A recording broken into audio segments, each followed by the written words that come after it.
Venezuela right now is a dead country. We have to bring it back. We're going to have, even if it was badly run, it should have more income, more oil than what they do. So ভেনেজুয়েলার ঘটনা কেবল ভেনেজুয়েলার অভ্যন্তরীণ সমস্যা হিসেবে সীমাবদ্ধ নেই আর, বরং আন্তর্জাতিক পর্যায়ে ভয় ও অস্থিরতা তৈরি করেছে। লাতিন আমেরিকা দেশগুলোর জন্য তো বটেই, বিশ্বের অন্যান্য দেশগুলোর জন্যও, যেমন ইরান।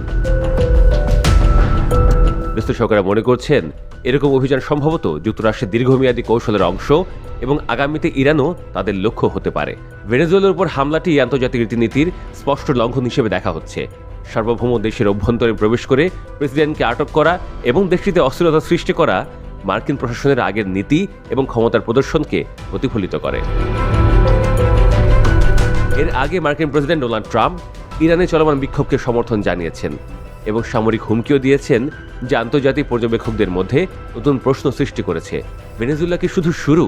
এবার কি তবে লক্ষ্য ইরান? বিশ্লেষকেরা মনে করছেন এই ধরনের ডিরেক্ট অ্যাকশন মার্কিন নীতি নিয়ে নতুন ধারা সূচিত করছে। অতীতের মতো পরোক্ষ সাহায্য বা অর্থনৈতিক নিষেধাজ্ঞার পরিবর্তে সরাসরি সামরিক হস্তক্ষেপে ট্রাম্প প্রশাসন নজর দিচ্ছে।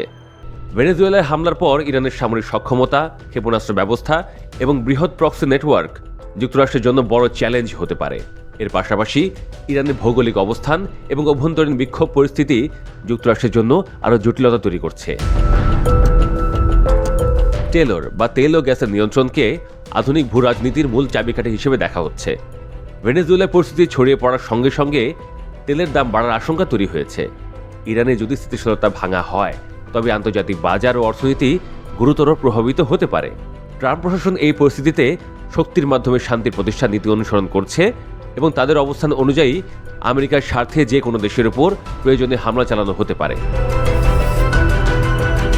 এদিকে ভেনেজুয়েলা ও ইরানের তুলনায় সামরিক সক্ষমতা ও ভৌগোলিক অবস্থা ভিন্ন হওয়ায় পরবর্তী কোনো অভিযান যুক্তরাষ্ট্রের জন্য ঝুঁকিপূর্ণ হতে পারে।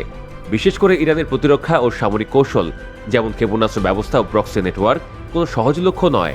তবে ভেনেজুয়েলার ঘটনায় কথা বলার সুযোগ ছাড়েনি ইসরায়েল। ইরানের উচিত ভেনেজুয়েলার দিকে তাকানো, এমন মন্তব্য করেছেন ইসরায়েলি বিরোধী দলের নেতা ইয়ার লাপিদ। সামাজিক যোগাযোগ মাধ্যম এক্সে দেওয়া এক পোস্টে ইয়ার লাপিদ লেখেন, আমি ইরানের নেতাদেরকে পরামর্শ দিচ্ছি, ভেনেজুয়েলায় যা ঘটেছে তারা তা দেখুক। শুক্রবার ইরানের জাতিসংঘ দূত আমির সাইদ ইরাভানি জাতিসংঘ নিরাপত্তা পরিষদকে চিঠি লেখেন। এতে তেহরানের বিরুদ্ধে ট্রাম্পের হুমকিকে বেআইনি উল্লেখ করে নিন্দার আহ্বান জানান।